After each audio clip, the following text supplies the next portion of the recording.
예수님의 십자가가 우리에게 복입니다 라고 인사하겠습니다. 예수님의 십자가가 여러분에게 가장 귀한 복이 될 줄로 믿습니다. 할렐루야. 오늘 종의 형체를 가져라는 제목으로 하나님의 말씀 전해드리고자 합니다. 따라해 보실까요? 종의 형체를 가져라. 예수 그리스도를 따른다고 하는 것은 그분을 모방하는 것이 아니고 그분을 닮아가는 것인 줄로 믿습니다. 우리 지난주에 제가 사순절 첫 번째 주일을 지나면서 말씀의 제목을 뭐라고 했습니까? 네, 감사합니다. 고맙습니다. 감사합니다. 네, 금식하라 였습니다. 금식이 그저 굶는 금식이 아니라 그 금식을 통해서 예수님의 십자가를 따르는 삶이 어떻게 실천되어야 되는지를 제가 말씀드렸어요. 오늘 사순절 두 번째 주일에 여러분에게 다시 한번 선포되는 말씀은 바로 종의 형체를 가져라는 말씀입니다. 따라해 보실까요? 종의 형체를 가져라. 그런데 제가 처음에 서두에 말씀한 것처럼 그리스도를 따르는 것은 모방을 하는 것이 아닙니다. 그분을 완전하게 닮아가는 작은 그리스도로서 살아가는 실천적인 삶을 또 요구하는 줄로 믿습니다. 그러면 종의 형체가 도대체 무엇이냐? 종의 형체는 따로 있습니까? 우리는 종의 형체를 경험해 보거나 또 어디 찾아보거나 만져보거나 그런 적이 없어요. 가져본 적도 없어요. 그런데 종의 형체가 도대체 뭡니까? 한쪽 눈이 없는 게 종의 형체입니까? 아니면 좀 일그러진 인상을 가지고 있는 게 종의 형체입니까? 그런 것은 아닌 것 같습니다. 근데 오늘 빌립보서는 이 종의 형체에 대한 단서를 이렇게 말씀하고 있습니다. 자기를 비워. 따라해 보시겠습니다. 자기를 비워. 종의 형체는 보이지 않지만 알 수도 없지만 그것을 갖는 것은 자기를 비우는 것이다. 할렐루야. 자기를 비우는 것이 종의 형체를 갖는 것이다 라고 말합니다. 오늘 빌립보는 이렇게 말합니다. 예수 그리스도에 대해서, 자기를 비우고 땅에 오신 예수 그리스도에 대해서 이렇게 말합니다. 그는 근본 하나님의 본체시나 하나님과 동등됨을 취할 것으로 여기지 아니하시고 오히려 자기를 비워 종의 형체를 가지사 사람들과 같이 되셨고, 종의 형체를 유사한 것을 이렇게 표현한 것이 아니라 종의 형체를 가지셨다고 말씀하고 있어요. 그런데 이런 자기를 비워 이 땅에 인간의 몸을 입고 오신 예수 그리스도, 그분이 종의 형체를 가지신 그분을 보면서 오늘 성경 이 빌립보서는 그분을 하나님과 동등한 분이라고, 그분을 하나님과 같은 분으로 믿어가는데 주저함이 없이 이렇게 우리에게 고백하고 있다는 거예요. 예수 그리스도께서 이 십자가의 길을 걸어가신 중요한 이유는 바로 이런 종의 형체를 가지신 삶의 길인 줄로 믿습니다. 그래서 십자가의 길을 따라가는 이 사순절의 두 번째 사순절에 여러분이 생각해야 될 것은 바로 모방이 아니라 실제로 종의 형체를 가지라는 말씀을 여러분에게 드리고자 합니다. 종의 형체는 어떻게 갖는 것이냐? 바로 자기를 비움으로써 갖게 된다는 거예요. 우리 사람들에게는 크게 두 가지 길이 있습니다. 첫 번째 길은 자기를 채워가면서 살아가는 길이 있고, 두 번째 길은 하나님의 뜻을 따라 자기를 비워가면서 살아가는 길이 있습니다. 여러분이 이 사순절에 예수님의 십자가를 따라가는 그 순간에 여러분이 예수 그리스도로 말미암아 바라보고 듣게 된 길은 어떤 길입니까? 자기를 채워가신 길입니까? 아니면 자기를 버리면서 내려가신 길입니까? 오늘 우리는 실제적으로 예수님의 십자가를 닮아가야 된다는 거 아니에요. 모방한다는 것은 생각할 수 있다는 거죠. 그렇게 할 수 있다는 거죠. 모방은 예수님을 인정하지만 그분을 닮아가지 않는, 오히려 그분을 믿는 믿음으로부터 멀리 떨어져서 서서 관망하는 것이 모방입니다. 그러나 닮아가는 것은 그분과 같은 길을 걸어가는 것인 줄로 믿습니다. 그래서 오늘 하나님의 뜻을 따라 계속 비워가는 삶, 그게 바로 종의 형체를 갖는 길인 줄로 깨닫게 되기를 주님의 이름으로 축복합니다. 그래서 첫 번째, 자기를 채워가는 과정이 도대체 무엇이냐? 자기를 채워가는 과정이 우리 인생에 왜 좋은 길이 아니냐를 생각해 봐야 됩니다. 자기를 채워가는 길이란 뭡니까? 여러분, 세계 최대의 피라미드를 아십니까? 어느 나라에 있죠? 이집트에 있습니다. 제1피라미드라고 하는 피라미드는요, 이집트 제4왕조 쿠폰 왕이라는 그 왕의 무덤입니다. 쿠폰 왕의 무덤이 얼마나 큰지요? 이 2.5톤짜리 돌을 사용했습니다. 당시에 오늘날처럼 기중기가 있는 것도 아니고 뭐 대단한 과학혁명이 있는 것도 아닌데 사람의 인력 뭐 그런 걸로 이 피라미드를 지었습니다. 그런데 2.5톤에 되는 큰 돌을 몇 개를 사용했냐면 230만 개를 사용했습니다.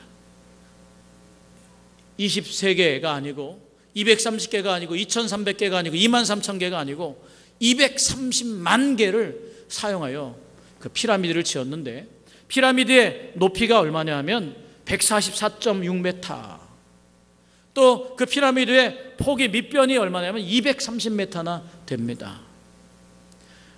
그런 최고의 구조물인데, 그 최고의 구조물에 바로 쿠프 왕이 누워 있었습니다. 그런데요, 쿠프 왕이 그렇게 큰 무덤에 들어간 것은 자기 살아생전에 얼마나 대단한 일을 했는지, 얼마나 위대한 왕인지, 얼마나 큰 권력을 가졌는지 이걸 보여주고 싶었던 거 아닙니까? 이 무덤을 통해서 자기의 힘을 세상에 보여줬습니다. 자기의 영향력을 세상에 알렸습니다. 여러분, 그런데 이 사람보다 더 큰 욕망을 가진 사람이 있었어요. 누구냐면 바로 도굴꾼입니다. 도굴꾼이 있었어요. 이 피라미드가 처음 발견될 때 그 피라미드는 이게 묘실입니다. 그래서 이 묘실에 들어가면 어떻게 됩니까? 그 안에, 피라미드 안에 묘실에 들어가면 그 안에 이제 그 미이라가 누워있는 관이 있지 않습니까? 그래서 그걸 발견해서 사람들이 들어갔는데 그 안에 이 쿠폰 왕의 미이라가 없는 거예요. 그리고 그 안쪽에 벽에 뭐라고 써있냐 하면 이렇게 써 있습니다. 1818년 3월 2일 벨자니라는 라고 써 있습니다. 무슨 말이냐 하면 그 누구보다 먼저 이 도굴꾼이 그 무덤 속에 들어가서 그 왕의 미이라와 거기에 있던 보물들을 훔쳐 가지고 가면서 세계에서 가장 위대한 왕, 정말 거대한 피라미드를 만든 이 대단한 왕을, 그 왕의 무덤을 자기가 소유했다는 거예요.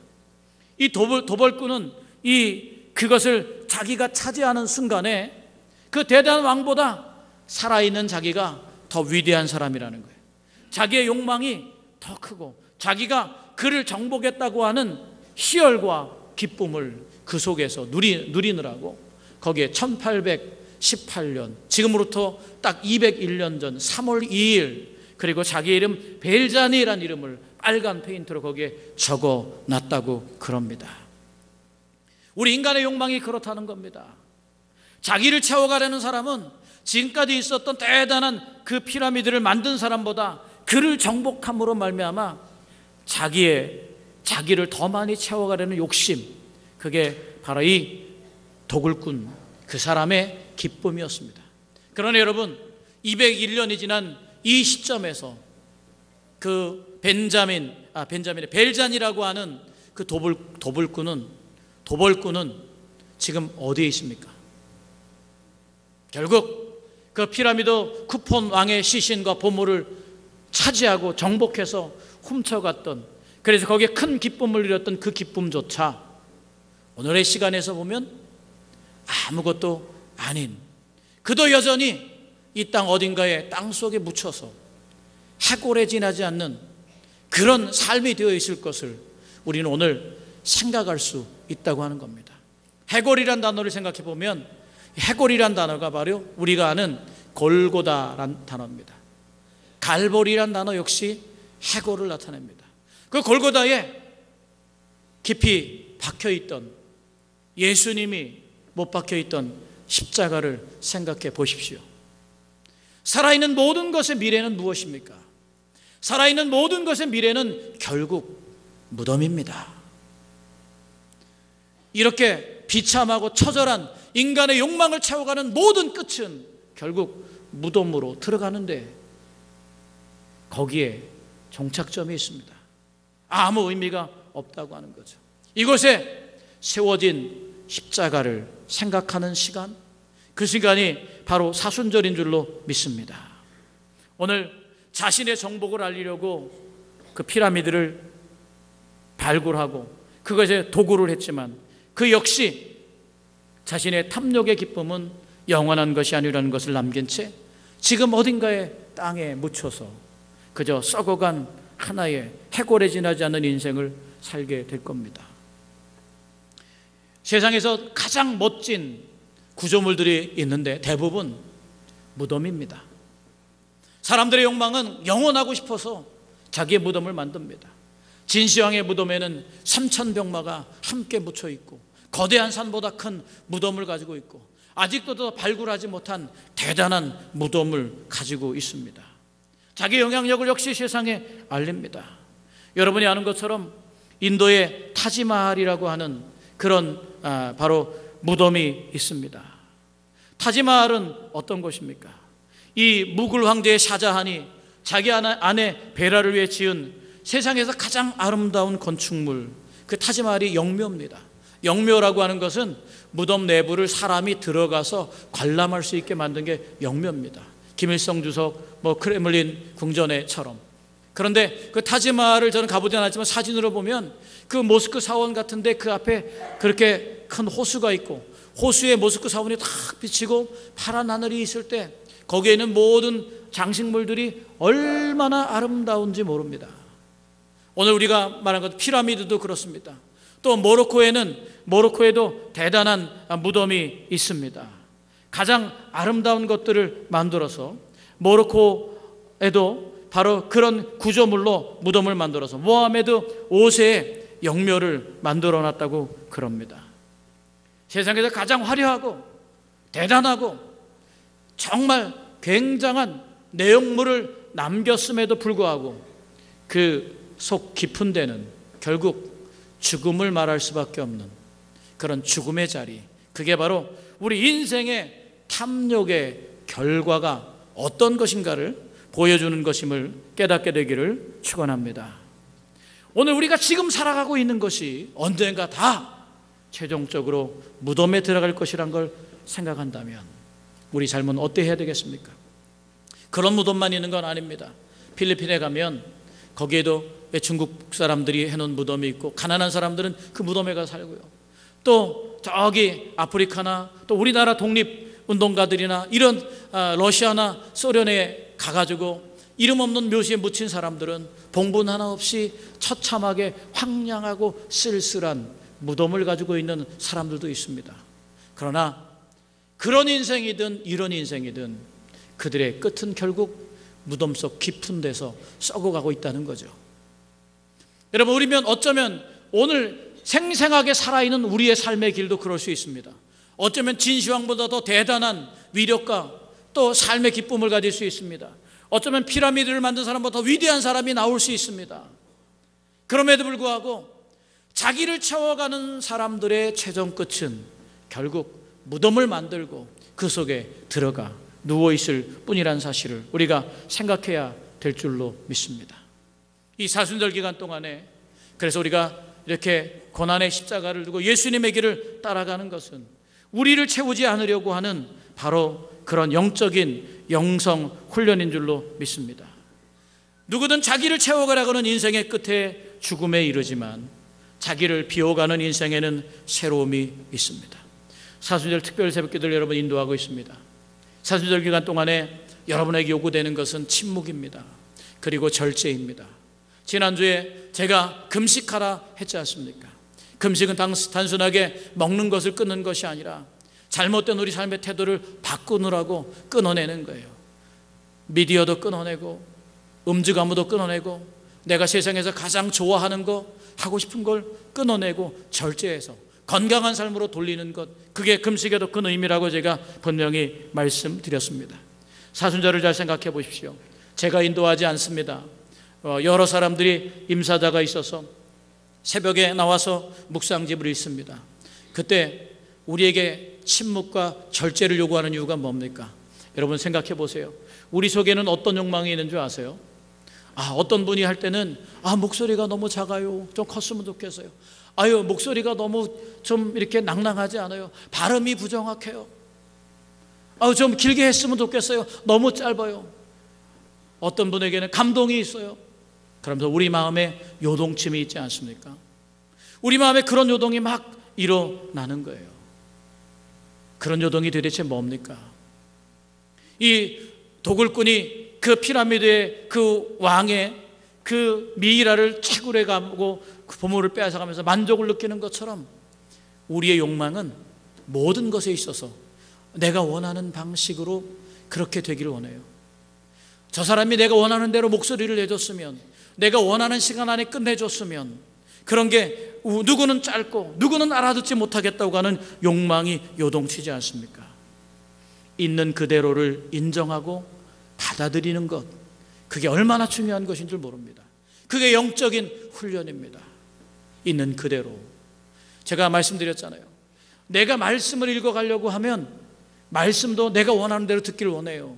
그런데 내가 말씀을 읽는 게 아니라 말씀이 나를 읽는 것, 말씀에 내가 읽혀지는 게 바로 절제와 침묵을 통해 이루어지는 겁니다. 마더와이즈를 합니다. 이마고대 영수개미를 합니다. 그럴 때 어떻습니까, 여러분? 마더와이즈가 여러분에게 어떻게 비춰집니까? 젊은 사람을 위한 겁니까? 아니면 목사님이 젊은 사람들을 모아가지고 좀 이렇게 젊은 사람들만 데리고 뭔가 하려고 하는 것 같습니까? 세상에 그런 목회를 하는 사람은 없습니다. 이마고대 영숙쌤이나 들으면서 어떻습니까? 우리 안에는 부정이 막 일어나잖아요. 그거 뭐 다른 데서 하는 거지 뭐. 이마고대 영숙쌤이나 합시다. 그러면 어떻게 해요? 하면 되는 건데 다른 욕망이 일어나요. 다른 데서도 하는 거지 뭐 안 해도 되지 않을까?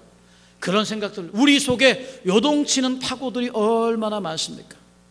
제가 이번에 개별신방 받습니다. 대신방은 개별신방입니다. 이렇게 선포를 했습니다. 봄에는 개별신방입니다. 그런데 우리는 우리 마음에 무슨 요동이 있습니까? 뭐 개별신방을 봐도 그냥 속별로 모여서 드리면 안 될까? 속회별로 드리지 뭐, 이런 마음이 들지 않습니까? 여러분, 우리가 들려진 대로 듣는 것 같지만 우리가 말씀을 온전히 듣지 않아요. 내가 읽고 싶은 대로 읽어요. 들었는데 내가 원하는 대로 가고 싶어 해요. 그런 마음들이 우리 속에 요동치고 있어요. 사순절 기간 동안에 여러분 하나님의 말씀을 온전히 들으면서 침묵과 절제를 통해서 말을 줄이고 바로 십자가의 길을 따라가면서 배울 것은 바로 하나님의 말씀을 온전히 듣는 것인 줄로 믿으시길 축복합니다. 온전히 들으세요. 제가 예전에 이호문 감독님을 모시고 부흥회를 했어요. 부흥회를 했는데 이호문 감독님께서 오시자마자 제가 할 때는 주일 저녁, 월요일 새벽, 월요일 점심, 월요일 저녁, 화요일 새벽, 화요일 점심, 화요일 저녁, 수요일 새벽, 수요일 점심, 수요일 저녁 전부 다 찬양대 세우십시오. 찬양대 그렇게 하십시오. 인상을 안 좋잖아요 지금. 어떻게 그렇게 할 수 있을까?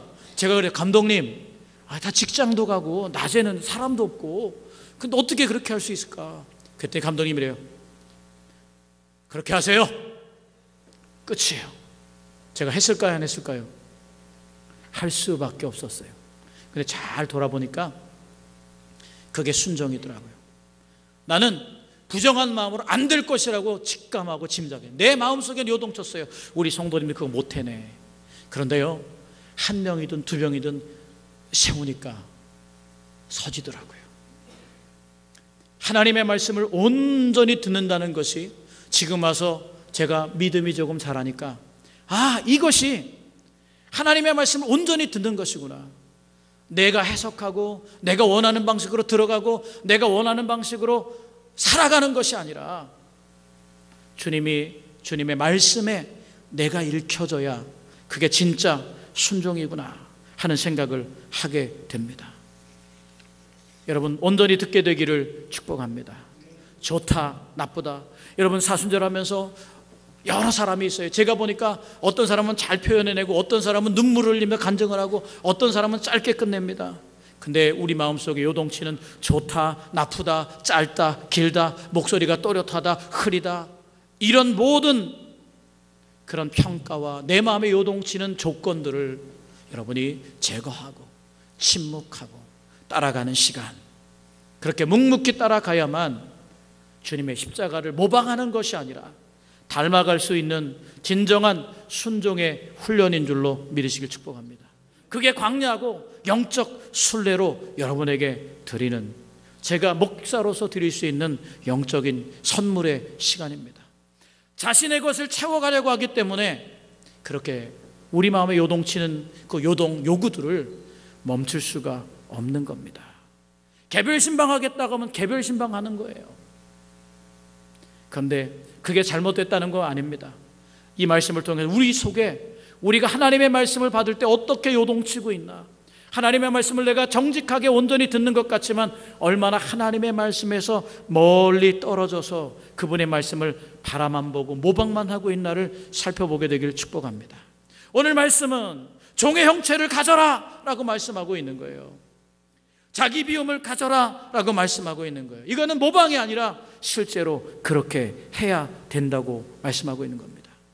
살아있는 모든 인간의 미래에 무덤에 불과하다는 사실을 알게 되면 우리가 그 무덤의 주인보다 화려한 삶을 살게 되더라도 하나님 앞에 겸손할 수 있는 줄로 믿습니다.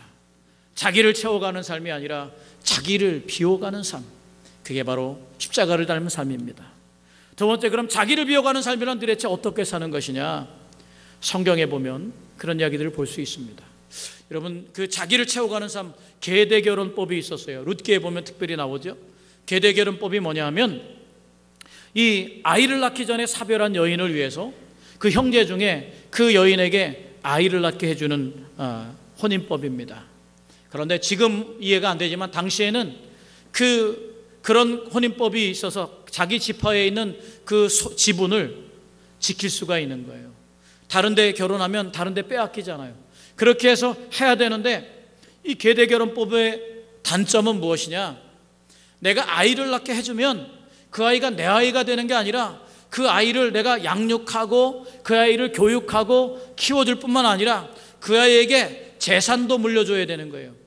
재산도 물려주지만 그렇게 그 아이에 대해 책임과 의무만 있고, 그럼에도 불구하고 그 아이는 내 아이가 아니고 바로 죽은 사람의 아이가 되게 된다는 겁니다. 그러니까 계대결혼법, 혼인법은 그 남자에겐 아주 커다란 책임과 의무를 주어지는 일이었다고 하는 것이죠. 그래서 우리가 아는 것처럼 유다의 첫 번째 아들인 엘이 죽었을 때 바로 그의 동생 오난에게 그 엘의 아내를 통해서 바로 그 계대결혼법을 시행하라고 유다가 명령을 했습니다. 그런데 오난은 이런 자기 책임과 의무가 싫었어요. 그런 짐을 지기 싫었어요. 책임과 의무는 자신의 몫이고 법적으로 그 아이는 죽은 자의 아들이 되는 것이 싫어서 그의 씨를 땅바닥에 버렸어요. 아이를 갖지 못하도록 했어요. 하나님은 그런 그 오난을 책임과 의무를 싫어서 회피하고 그렇게 했던 오난의 악함을 보시고 그를 죽이셨다고 말씀하고 있습니다. 자기만 채워가려고 하는 그 욕심의 극치는 결국 죽음임을 보여주고 있습니다. 그러나 룻기를 보면 룻에는 어떻습니까? 시어머니 나오미가 먼저 나옵니다. 모든 남자들이 다 죽었어요. 이제 계대결혼도 소용이 없어요. 그런데 시어머니 나오미가 이 이스라엘로 돌아오다가 그 며느리들에게 말합니다. 얘들아, 너희는 돌아가라. 너희 본래 살던 곳으로 돌아가라는 거예요. 여러분, 당시에 보면 이것은 중차대한 문제입니다. 당시의 며느리는 시어머니의 소유물과 같았습니다. 우리나라도 예전에는 그랬잖아요. 요즘은 턱도 없지만 예전에 그랬잖아요. 너는 죽어도 그 집 귀신이 되라고. 그런 것과 똑같은 거예요. 자기 소유물이에요. 이 두 며느리가 비록 남편이 없지만 일평생 시어머니 나오미를 모시면서 시어머니 나오미의 수발을 들면서 시어머니 나오미를 극진하게 대접해야 된 의무와 책임이 주어졌어요. 그런데 이 시어머니 나오미는 자기를 비웠습니다. 자기의 미래의 불확실, 그걸 포기했어요. 왜 그렇습니까? 그게 하나님의 선대함을 믿었기 때문에 그렇습니다. 하나님을 믿으니까 이 젊은 두 며느리가 나 때문에 평생을 허비하면서 죽은 자와 같이 살아가는 것, 그렇게 사는 것은 하나님의 선대하는 사랑과는 배치가 되고 대치가 된다는 사실을 경험하고 깨닫게 된 것이죠. 그래서 그 두 며느리를 위해서 자기 남은 평생의 안락함을 포기한 것, 실제로 그들을 보내려고 했습니다. 그게 바로 자기 비움입니다. 자기 비움은 모방하거나 추상적인 것이 아니라 실제적인 삶의 행동입니다. 그런데 그 두 며느리는 어땠습니까? 처음엔 거절했죠. 그런데 첫 번째 며느리는, 오르바는 어떻게 합니까? 시어머니의 뜻을 알고 그는 떠납니다. 그런데요, 자기 욕망을 채우고 자기를 채워가며 살려고 시어머니를 떠나는 순간 그 오르바는 더 이상 하나님의 말씀인 성경에서 등장하지 않고 사라져버리고 맙니다. 그런데 이 룻은 어떻게 했습니까? 시어머니를 부쫓았대요. 부쫓았더라 이렇게 나옵니다. 부쫓았다는 말은 찰싹 달라붙었다는 거예요. 그래서 이 오르바가 간 다음에 다시 시어머니가 두 번째 권고합니다. 두 번째 권고할 때 너는 오르바처럼 너도 떠나라, 내 인생을 위해 떠나라 라고 말합니다. 그런데 이 룻 역시 하나님을 향한 믿음 때문에 자기를 비웁니다. 어떻게 비웁니까? 자기가 훌쩍 시어머니를 떠나면 공양하지 않아도 돼요. 자기 혹시 좋은 사람 만나면 평생 사는데 아직 젊기 때문에 문제가 없을 수 있어요. 그런데 하나님을 믿는 신앙의 양심 때문에 이 룻은 어떻게 합니까? 룻은 시어머니를 버리지 않습니다. 포기하지 않습니다. 자기의 미래를 버리고 시어머니를 따르는 길, 그게 바로 믿음 때문입니다. 세 번씩이나 이렇게 합니다. 이 룻은 시어머니에게 결국 끝까지 고집하는 시어머니에게 이렇게 말합니다. 내가 죽은 일 외에 어머니와 떠나면 여호와께서 내게 벌을 내리시고 더 내리시기를 원하나이다.